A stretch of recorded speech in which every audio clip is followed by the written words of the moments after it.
తెల్లటి చీర, పారగాన్ చెప్పులు, సీరియస్ ఫేస్, వడివడి నడక.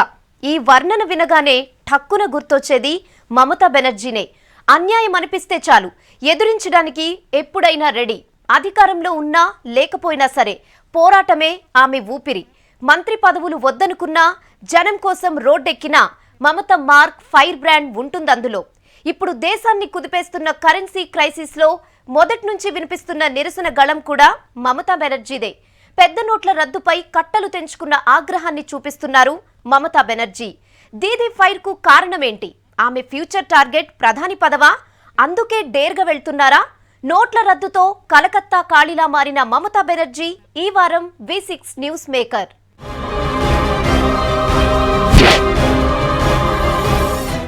బ్లాక్ మనీపై పోరాటంగా భావిస్తూ నోట్ల రద్దును వెనకేసుకొస్తున్న పొలిటీషియన్లనే ఎక్కువగా చూసింది దేశం.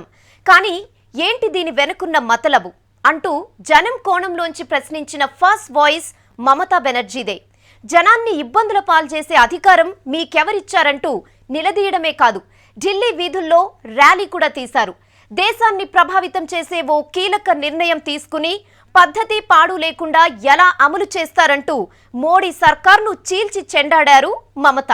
ఇంతకీ నోట్ల రద్దుపై మమతకు ఇంత కోపం రావడానికి వెనకాల వేరే కారణాలు కూడా ఉన్నాయా?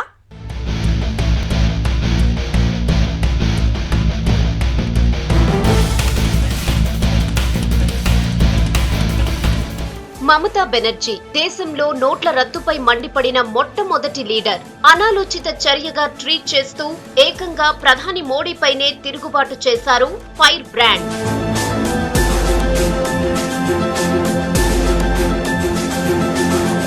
నరేంద్ర మోడీ సర్కార్పై మొదటి నుంచి మమత గుర్రుగానే ఉన్నారు.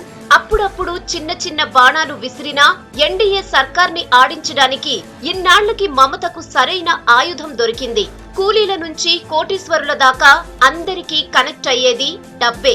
అందుకే మోడీ తీసుకున్న పెద్ద నోట్ల రద్దు నిర్ణయాన్ని మమత క్యాష్ చేసుకున్నారు. ఈ ఒక్కటి చాలు మోడీని 3 చెరువుల నీళ్లు తాగించేయొచ్చని డిసైడ్ అయ్యారు.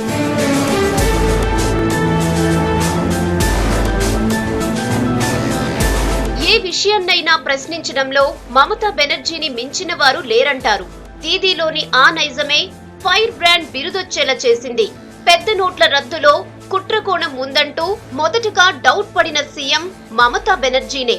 నల్ల డబ్బును బయటికి తేవడానికి మేము తోడ్పడతామంటూనే మోడీ అసలు ఉద్దేశం ఇది కాదని సందేహపడ్డ మమత ఆ విషయాన్ని మీడియా ముందే చెప్పారు. తనకున్న డౌట్లన్నీ జనం ముందుంచారు.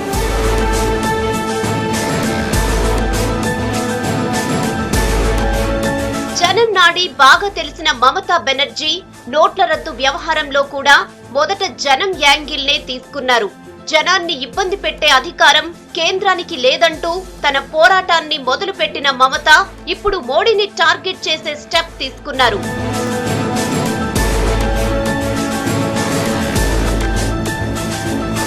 నోట్ల రద్దు నిర్ణయాన్ని వ్యతిరేకిస్తూ మమత పార్టీ తృణమూల్ కాంగ్రెస్ నవంబర్లో ఢిల్లీలో ర్యాలీ ఆర్గనైజ్ చేసింది. ఆమ్ ఆద్మీ పార్టీతో కలిసి నిర్వహించిన ఈ ర్యాలీని చూసి చాలా మంది ఆశ్చర్యపోయారు. అలాగే లక్నోలో అక్కడి సమాజ్వాదీ పార్టీతో కలిసి ర్యాలీ నిర్వహించారు.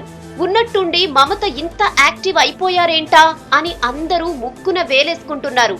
కానీ మమత నైజం తెలిసిన అనలిస్టులు మాత్రం ఆమె చాలా తెలివిగా పావులు కదుపుతోందని లెక్కలు వేస్తున్నారు.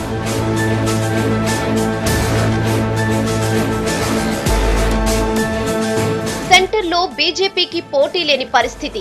కాంగ్రెస్ పార్టీ రాష్ట్రాల్లోనూ కేంద్ర స్థాయిలోనూ కూడా బాగా నీరసపడిపోయింది. కమ్యూనిస్ట్ పార్టీలు బాగా దెబ్బతిని కదల్లేని పరిస్థితుల్లో ఉన్నాయి. మిగతా జాతీయ పార్టీలన్నీ ప్రాంతీయ పార్టీల స్థాయిలోనే ఉన్నాయి. బీజేపీకి కాంగ్రెస్ కూటములకు పోటీ ఇచ్చే మూడో ఫ్రంటే లేకుండా పోయింది. అందుకే థర్డ్ ఫ్రంట్ పేరెత్తకుండా అలాంటిదే మరో ఫ్రంట్ ఏర్పాట్లో బిజీ అయ్యారు మమత. దానికి నోట్ల రద్దు అంశాన్నే ప్లాట్ఫామ్ గా చేసుకున్నారు. ఇంతకు ముందు సైలెంట్ ఆపరేటర్ గా ఉన్న మమత ఇప్పుడు ఓపెన్ గానే అన్నీ చక్కబెడుతున్నారు. ఇదంతా ఎందుకంటే ప్రధాని పదవి అందుకోవడానికేనన్నది ఎనలిస్టుల విశ్లేషణ.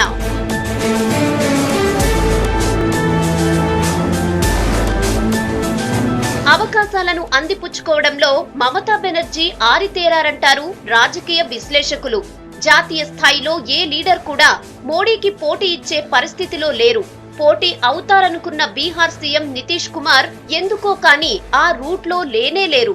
పైగా నోట్ల రద్దు విషయంలో మోడీకి పూర్తిగా మద్దతిస్తున్నారు. కాంగ్రెస్ వైస్ ప్రెసిడెంట్ రాహుల్ గాంధీతో సహా మిగతా లీడర్లెవ్వరూ కూడా ప్రధాని పదవి రేసులో లేనట్టే లెక్క. మాయావతి లాంటి లీడర్లు సొంత రాష్ట్రంలోనే నెగ్గుకు రాలేని పరిస్థితి ఉంది. ఢిల్లీ సీఎం కేజ్రీవాల్ మోడీ టార్గెట్ గా రాజకీయాలు చేస్తున్నా ఆయనకు జాతీయ స్థాయి రాజకీయాల్లో అడుగుపెట్టే ఆలోచన ఉందో లేదో క్లారిటీ లేదు.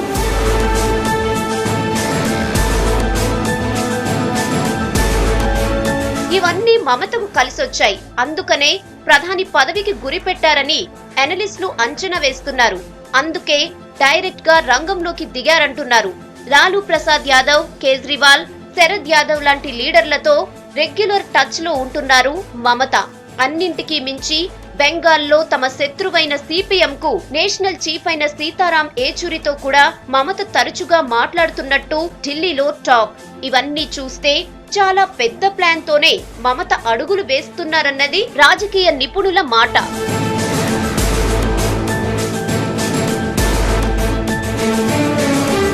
మమతకు ఢిల్లీ కొత్త కాదు, నేషనల్ పాలిటిక్స్ కొత్త కాదు.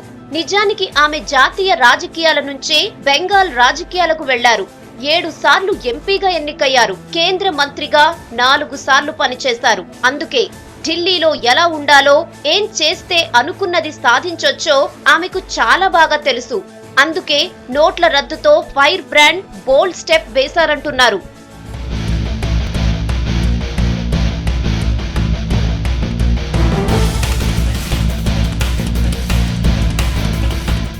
ఏంటి మమత ధైర్యం? టాప్ పోస్ట్ సాధించగలననే నమ్మకం ఆమెకు ఎలా వచ్చింది? బెంగాల్లో కమ్యూనిస్టుల కంచు కోటను కూల్చేసిన ధైర్యమా, లేక కాంగ్రెస్ లో ఉంటూనే ఆ పార్టీపై తిరుగుబాటు చేసినప్పుడొచ్చిన ధైర్యమా? పట్టిన పంతం కోసం కేంద్ర మంత్రి పదవిని కూడా వదిలేసుకున్నప్పుడు తెచ్చుకున్న పంతమా? ఇంత దూకుడుగా వెళ్లడానికి కారణాలేంటి?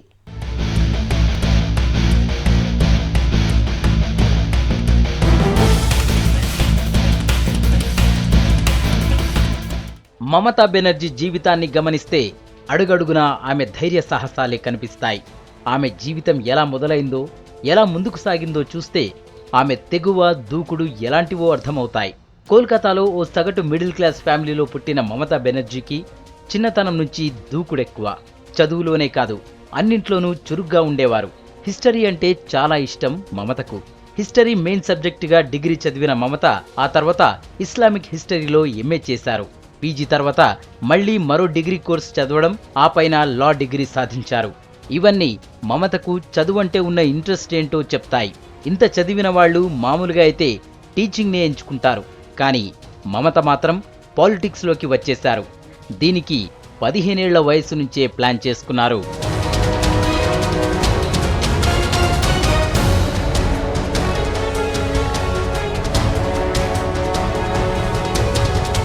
కాలేజీలో చదువుతున్నప్పుడే స్టూడెంట్ యూనియన్లలో పనిచేశారు మమత.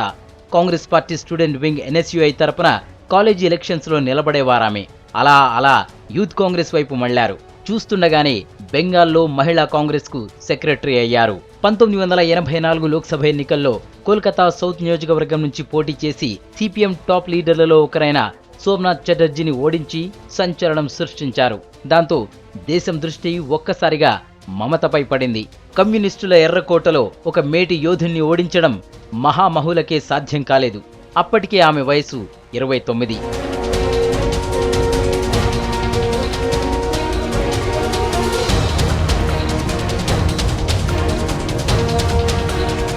ఇదేదో అనుకోకుండా వచ్చిన విజయమని అనుకున్నారంతా.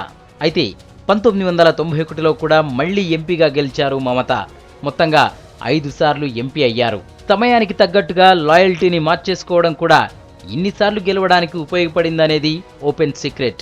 ఎవరితో కలిస్తే గెలవడానికి ఎక్కువ అవకాశాలుంటాయో ఖచ్చితంగా అంచనాలు కట్టి పావులు కదపడమే మమతా కెరీర్ నల్లేరు మీద నడకలా సాగిపోవడానికి వీలైందంటారు.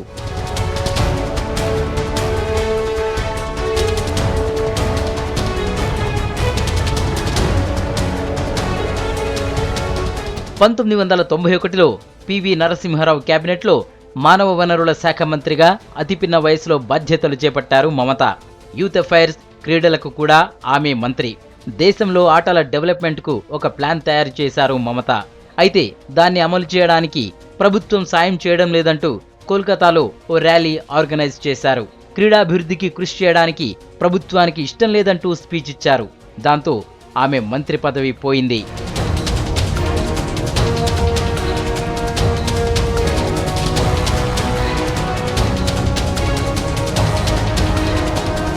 మంత్రి పదవి పోయాక కాంగ్రెస్ నుంచి దూరంగా జరుగుతూ వచ్చారు మమత. బెంగాల్లో తన అనుచరులను పెంచుకుంటూ పోయి 1997లో సొంత పార్టీ పెట్టేశారు. తృణమూల్ కాంగ్రెస్ అనే పేరు పెట్టారు. మొక్కకున్న వేళ్లలా పాతుకుపోయిన అసలైన కాంగ్రెస్ అని దానర్థం. బెంగాల్ ఎర్రకోటలో మమత పార్టీ ప్రధాన ప్రతిపక్షంగా మారడానికి పెద్దగా టైం పట్టలేదు. పార్టీ తరపున ఎంపీగా ఎలక్ట్ అయిన మమత వస్తూనే ఓ సీన్ క్రియేట్ చేశారు. మహిళా రిజర్వేషన్ బిల్లును అడ్డుకున్న సమాజ్వాదీ పార్టీ ఎంపీ దరోగా ప్రసాద్ సరోజ్ను లోక్సభ వెల్ నుంచి కాలర్ పట్టుకొని బయటకి ఈడ్చారు. పార్లమెంట్ వేదికగా మమత చూపిన తెగువాది. దాంతో మరోసారి దేశవ్యాప్తంగా హాట్ టాపిక్ అయ్యారు.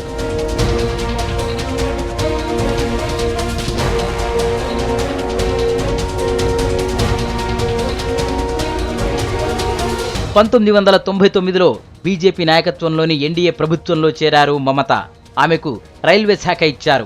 మొదటి మహిళా రైల్వే మంత్రిగా బాధ్యతలు తీసుకున్న మమత మొదటి బడ్జెట్లోనే పెద్ద దుమారానికి కారణమయ్యారు. కొత్త రైళ్లు, కొత్త లైన్లు, కొత్త రైల్వే ప్రాజెక్టుల్లో 80% బెంగాల్కే కేటాయించారు. అయితే పెట్రోల్ ఉత్పత్తుల ధరలు పెంచినందుకు నిరసనగా ఎన్డీఏ సర్కార్ నుంచి బయటకు వచ్చేశారు మమత. తర్వాత కాంగ్రెస్ కూటమిలో చేరారు. 2004లో మళ్లీ ఎన్డీఏలోకి వచ్చారు. 2006లో లోక్సభలో మరో సీన్. ఒక వాయిదా తీర్మానాన్ని అడ్మిట్ చేయనందుకు నిరసనగా రాజీనామా చేసి ఆ రాజీనామా పేపర్లను స్పీకర్ స్థానంలో కూర్చున్న చరణ్జీత్ సింగ్ అత్వాల్ మొహం మీదకి విసిరికొట్టారు.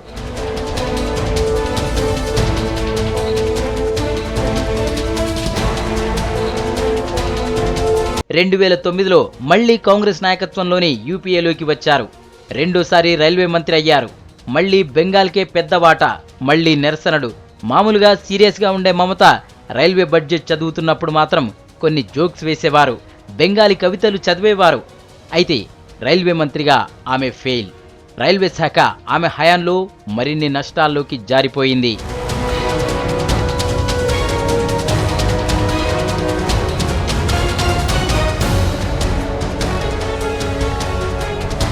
కేంద్రంలో మంత్రిగా ఉండగానే బెంగాల్ అసెంబ్లీ ఎలక్షన్లొచ్చాయి. వెంటనే రంగంలోకి దూకారు మమత. ఆమె ప్రయత్నం వృధా కాలేదు. 293 సీట్లలో మమత పార్టీకి 184 సీట్లు.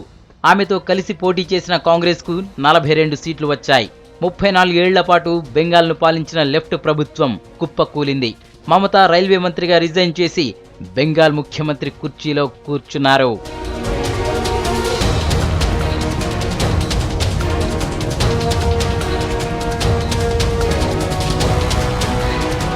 మమత విజయానికి కేవలం ఆమె కరిష్మా మాత్రమే కారణం కాదు. అప్పటి వరకు పాలించిన లెఫ్ట్ ఫ్రంట్ హయాంలో జరిగిన దారుణాలు కూడా కారణమే. 34 ఏళ్లుగా అధికారంలో ఉండడంతో లెఫ్ట్ ప్రభుత్వంలో ఉన్న సిపిఎం, సిపిఐ పార్టీల పెత్తనం ఎక్కువైంది. ఒక రకం రౌడీజం లాంటి పరిస్థితులు ఉండేవంటారు బెంగాలీలు. అవినీతి కూడా బాగా పెరిగిపోయిందన్నది మరో కారణం. దీనికి తోడు డెవలప్మెంట్ అడ్రస్ లేకుండా పోయింది. జ్యోతి బసు సీఎంగా ఉన్న 23 ఏళ్ల కాలంలో సిపిఎంలోని కొందరు నాయకులు విపరీతమైన అవినీతికి పాల్పడ్డట్టు ఆరోపణలొచ్చాయి. అలాగే రాష్ట్రానికి కొత్త ఇండస్ట్రీలు ఏవీ రాలేదు. అక్కడి ట్రేడ్ యూనియన్ల జోక్యంతో కంప్యూటరైజేషన్ అమలు కాలేదు. ఇంగ్లీష్ చదువులు కూడా ఆగిపోయాయి. దాంతో నిరుద్యోగం, పేదరికం పెరిగిపోయాయి. కమ్యూనిస్టుల పతనానికి అది ఓ కారణమైంది.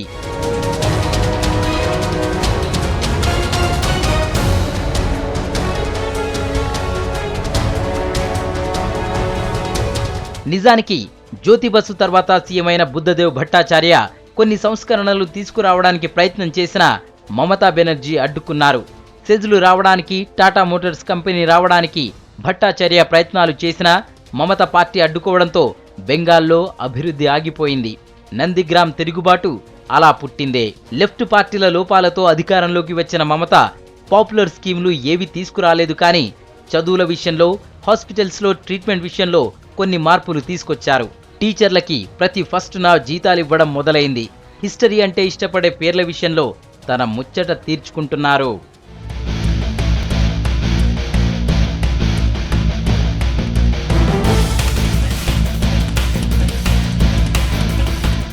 బెంగాల్లో తిరుగులేని పాత్ర పోషిస్తున్నారు.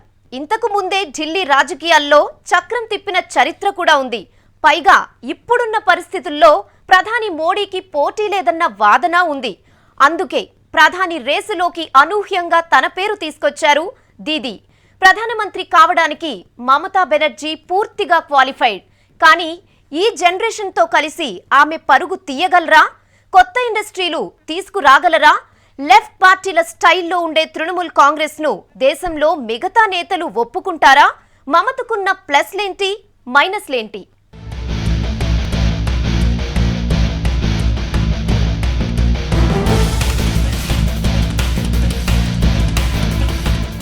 నిజం, మమతా బెనర్జీ చాలా సింపుల్ మనిషి. ఆమెకు ఆస్తిపాస్తులేమీ లేవు. సీఎం అయ్యే వరకు కూడా పాతబడిన చిన్న ఇల్లే ఆమె నివాసం. అది మామూలు మిడిల్ క్లాస్ లొకాలిటీలో. 1955 జనవరి 5న కోల్కతాలో బెంగాలీ బ్రాహ్మణ కుటుంబంలో పుట్టారు మమతా బెనర్జీ. తండ్రి ప్రమిళేశ్వర్ బెనర్జీ, తల్లి గాయత్రీదేవి.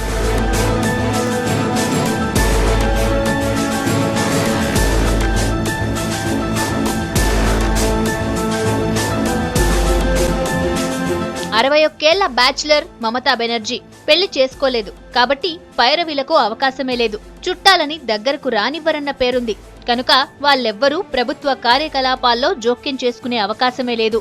సింపుల్ గా చెప్పాలంటే సింప్లిసిటీకి బెస్ట్ ఎగ్జాంపుల్ మమతా బెనర్జీ. పారగాన్ చెప్పులు, ముతక చీర, చేతికో వాచి, కళ్ళజోడు, అంతే.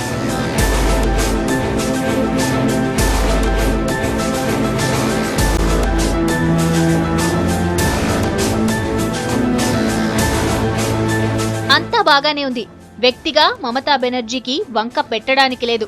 కానీ ఆమె పాలసీలు చాలా ముతకగా ఉంటాయని, ఈ జనరేషన్ కు పనికిరావన్న అభిప్రాయమూ ఉంది. సీఎం అయ్యాక మమత ఫలానా విషయంలో గొప్పగా చేశారు అన్న పేరు రాలేదు. పైగా పాత లెఫ్ట్ ఫ్రంట్ విధానాలనే కంటిన్యూ చేస్తున్నారన్న విమర్శలు ఉన్నాయి.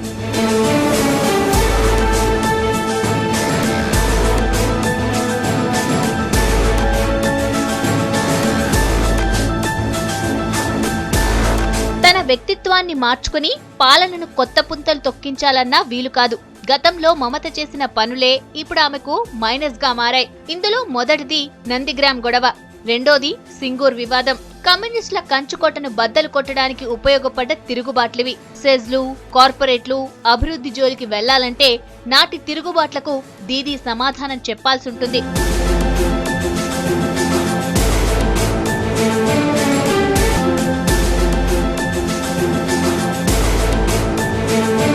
బుద్ధదేవ్ భట్టాచార్య సీఎంగా ఉండగా నందిగ్రామ్ దగ్గర ఓ సెజ్ ఏర్పాటు కోసం ప్రయత్నాలు చేశారు. అయితే పేదల భూములు బలవంతంగా లాక్కుంటున్నారన్న కారణంతో మమత అడ్డుకున్నారు.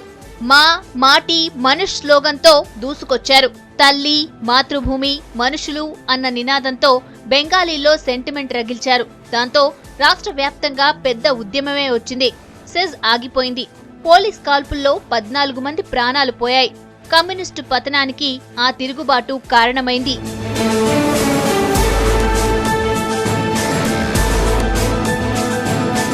అలాగే సింగూర్ దగ్గర టాటా కంపెనీ నానో కార్ల ఫ్యాక్టరీ ఏర్పాటు కోసం చేసిన భూముల సేకరణను మమత అడ్డుకున్నారు. బెంగాల్లో ప్లాంట్ పనులు మొదలుపెట్టిన టాటాలకు భారీ ఎదురుదెబ్బ తగిలింది. నానో కార్ల ఫ్యాక్టరీ ఆగిపోయింది. అప్పట్లో దాన్ని నాటి గుజరాత్ సీఎంగా ఉన్న నరేంద్ర మోడీ ఆ ఫ్యాక్టరీని తన రాష్ట్రానికి తరలించుకుపోయారు.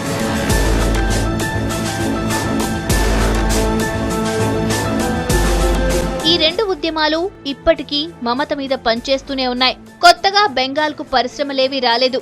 ప్రైవేట్ రంగం బెంగాల్కు దూరంగానే ఉంటోంది. ప్రైవేట్ పెట్టుబడుల అభివృద్ధి ఎలా సాధ్యం, ఉద్యోగ ఉపాధి కల్పన ఎలా సాధ్యం అని నమ్మే లీడర్ల మధ్య దీదీది సెపరేట్ రూట్.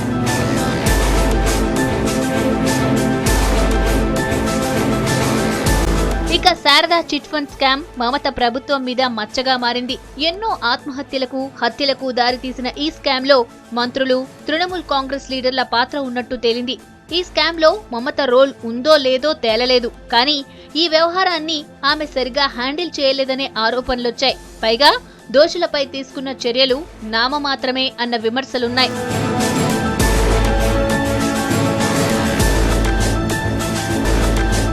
లాలూ ప్రసాద్, కేజ్రీవాల్, శరద్ యాదవ్, ములాయం సింగ్ లాంటి లీడర్లు ఆమెను ఎదగనిస్తారా? ప్రధాని కావడానికి హెల్ప్ చేస్తారా? థర్డ్ ఫ్రంట్ అనేది ప్రతిసారి ఫెయిల్యూర్ సబ్జెక్టే. భారత రాజకీయాల్లో థర్డ్ ఫ్రంట్ ఈక్వేషన్ సక్సెస్ కాదని చాలా సార్లు రుజువైంది. థర్డ్ ఫ్రంట్ కాకపోతే మరో ఫ్రంట్ రూపంలోనైనా దీదీ మెజార్టీ పార్టీల మద్దతు కూడగట్టాలి. అందులో ఆమె సక్సెస్ అవుతారా?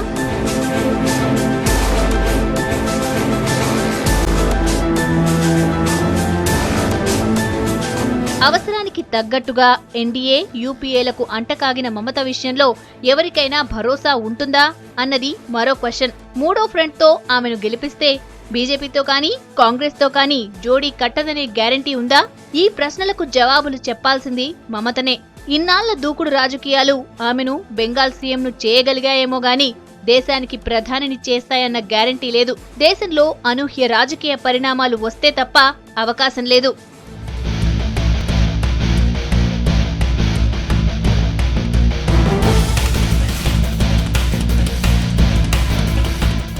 సీఎం అయ్యాక ఈ 6 ఏళ్లలో మమతా బెనర్జీలో వచ్చిన మార్పు ఒక్కటే. 6 ఏళ్ల కిందట లావుగా ఉన్న మమత ఇప్పుడు బాగా చిక్కిపోయారు. కళ్లద్దాలొచ్చాయి. చూపు మందగించిందేమో కానీ ఆమె దూరదృష్టి మాత్రం మారలేదన్నది క్లియర్. పోరాట పటిమ, ఆవేశం, దూకుడు లాంటి క్వాలిటీస్ లోపల అలాగే ఉన్నాయి. అలాంటి వ్యక్తికి ప్రధాని కావాలంటే మరిన్ని క్వాలిఫికేషన్లు అవసరమనే విషయం తెలియకుండా ఉంటుందా? ఇది ఈ వారం V6 న్యూస్ మేకర్.